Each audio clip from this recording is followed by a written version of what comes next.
let's start here. Last week was a really good weekend for Kyler Murray. And I came on here and I had said it was a really good weekend for Kyler. Because Jordan Love lost, Justin Herbert lost. You had these quarterbacks that were perceived as better than Kyler, and it wasn't necessarily close. Well, Jordan Love's got one playoff win, and Justin Herbert still doesn't have one. And, Lamar Jackson, 3-5 in the playoffs now, did not really show up. An interception last night, a fumble. I know a lot of people like to go after Mark Andrews, but we saw last night Lamar can't have those interceptions, can't have those fumbles in these games. And so last week was a really good weekend for Kyler because this whole anti-Kyler crowd a lot of it was basically piggybacking off the fact that he doesn't have a playoff win. He hasn't been to the playoffs since his third season in the NFL, if I'm not mistaken, and it wasn't fair to him. And he can't carry a team. Just like how last weekend was a really good weekend for Kyler and his narrative, this weekend was a horrible weekend for Kyler. For people like me who have been very pro Kyler Murray, even having to watch Kliff Kingsbury go to the NFC Conference Championship game, even for myself, that was tough. That was really tough. Kyler, having to watch Kliff Kingsbury emphatically dominate the Detroit Lions with nearly 50 points. Seriously, that is otherworldly stuff. Meanwhile, Kyler's sitting at home. And before I dive even deeper to the Kliff Kingsbury side of things, this is why I'm so hard on Kyler Murray.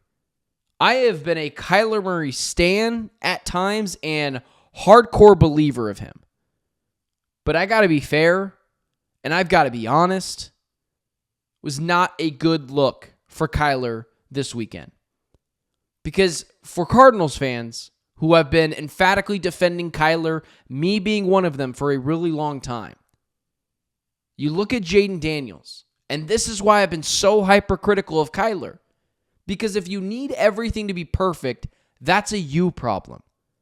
Jaden Daniels has Terry McLaurin, old man Zach Ertz, old man Austin Eckler, who there was video spiraling of him 2 years ago, or last year, of how slow he looked running the football. A misfit cast of weapons, and he destroys the Lions. Because the difference between Jaden Daniels and Kyler Murray, even just right now, when Kyler will be entering year 7 next year, and Jaden Daniels is in year 1. It's the Grand Canyon. It's why when fans blame the OC and try to take this victory lap of, well, listen, Kyler would be a lot better if we didn't have the OC here.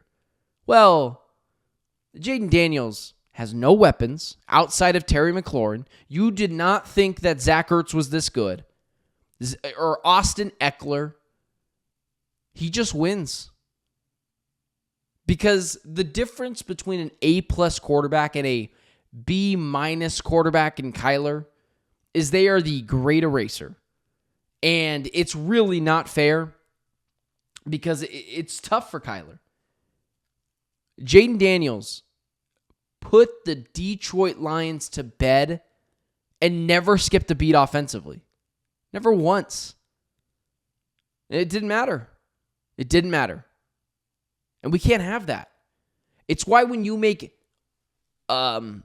excuses for Kyler, well, his OC's not very good. His offensive line, he didn't have his right tackle towards the end of the year. Paris Johnson Jr. didn't play in the final game of the season. It's, okay, how many things do you need to be perfect? If you're an NFL quarterback and you need everything to be perfect around you for you to succeed, you become Brock Purdy. And when you're paying Brock Purdy $55 million a year, thankfully you're only paying Kyler $45, things start to become very hard for you to win. And Jaden Daniels doesn't make those excuses, and he easily could. If the Lions destroyed the Washington Commanders on Saturday, let's just say they annihilated them, you're not holding that against Jaden Daniels. You're like, wow, what a really successful season. This guy made it all the way to the divisional round, beat the Tampa Bay Buccaneers on the road. Sky's the limit. And that would have been a perfect excuse. But with a misfit cast of an offensive line, a misfit cast of weapons, a defense that, as the kids say, is mid, doesn't matter. He still destroyed the Detroit Lions. He throttled them offensively. Sam Darnold looked to be perceived as a potential MVP. He couldn't do that against this Lions defense. Jaden Daniels on the road in the divisional playoffs, no big deal. Hold your quarterback accountable. Stop doing this flip-flop of excuses for a quarterback like Kyler. And I love Kyler, and I hope he succeeds. But if you need everything perfect around you, it's a you issue. It ain't a team issue. And Jaden Daniels would kill for Trey McBride and Marvin Harrison Jr. and James Conner and Paris Johnson Jr. If he had those weapons, they would be perceived as the Super Bowl favorites right now. That's how good he's playing the quarterback position. So, stop making excuses for Kyler. It ain't the OC. Because the OC or the, head coach that we ran out of town in Kliff Kingsbury looks pretty freaking creative. And that's a really hard pill to swallow. Just like how Kyler Murray had a great weekend last weekend. This weekend was the complete and total opposite. Just can't have that happen. All right. Let's talk about Kliff. I'm just like you. Except I don't hate admitting I was wrong. But when I have to come on here and say I was wrong, it does kind of hurt my credibility at least a little bit, which is a little annoying. But I believe authenticity is what sells. Kliff Kingsbury, I don't even buy into this idea if he was a head coach again, that he wouldn't succeed. We blamed Kliff. I blamed Kliff. I blamed Keim, and I still blame Keim. I think he was an incompetent GM, and I think his draft picks solely show that. But Kliff Kingsbury, as a head coach, I think I could buy again after seeing his quote a couple weeks ago, basically saying I would tighten the screws down at the start and then loosen them up a little bit, because players love Kliff. He's perceived as a really nice guy, and it really sucks for him because he looked to be, at this point, a really good play caller. But the issue with Kliff is he was a beta male. He really was with the Arizona Cardinals. I was on those training camp sidelines, guys. Phone breaks and snack breaks at training camp, letting guys off way too easy, letting Kyler curse him out on Thursday Night Football when you probably should have benched him when that happened. But those are all things that a rookie head coach, just doesn't learn. And so now this idea that Kliff could be a little bit more of a hard ass and go be a head coach, I kind of do buy it a little bit. Now, I don't know if he will because he's so scarred from taking the Cardinals job. But Kliff Kingsbury, call what it is. Terrific play caller. Went into Arizona, State Farm Stadium, annihilated the Cardinals. Went and played the Lions and the Tampa Bay Buccaneers in back-to-back weeks. Beat them. And he's going to be in the conference championship game.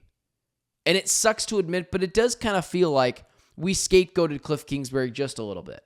Now, he was never going to work here because his idea and way of coaching was not going to fit at that time. He was far too nice. He was a beta male of a head coach. Maybe not anymore. But now with Kliff Kingsbury's experience as the Cardinals head coach, his experience being under Lincoln Riley, I do think he could potentially succeed as a head coach, although I don't think he'll take one of those jobs anytime soon because having Jaden Daniels as your quarterback sounds pretty fun. So, really tough feeling like you ran the wrong guy out of town, and Kliff Kingsbury is succeeding without Kyler, and there were reports that he liked having Colt McCoy over Kyler Murray run the offense because it was just a little bit more fluid, and all these things are really starting to come to fruition for not just Kyler, but Kliff as well. Kyler still has things that he needs to vindicate, and Kliff Kingsbury feels really vindicated. So, not only did Kyler Murray have a bad weekend, but I had a really bad weekend. I was wrong about Jaden Daniels. I said I had zero belief in Jaden Daniels before he got drafted last year. It's okay. I was wrong. I'm right about a lot of things. I was wrong on that. He's tremendous. Kliff Kingsbury, I called him a buffoon. Clearly, that's not true. Just a different guy. And he's going to the conference championship game. And potentially when I'm in New Orleans in a couple of weeks at the Super Bowl, at Radio Row, mingling, I might be seeing Commanders things plastered everywhere. And then it'll really get real for me. So I was emphatically wrong about Jaden Daniels, Kliff, and potentially even Kyler Murray really soon, who had a really bad weekend. Just a really, really bad weekend.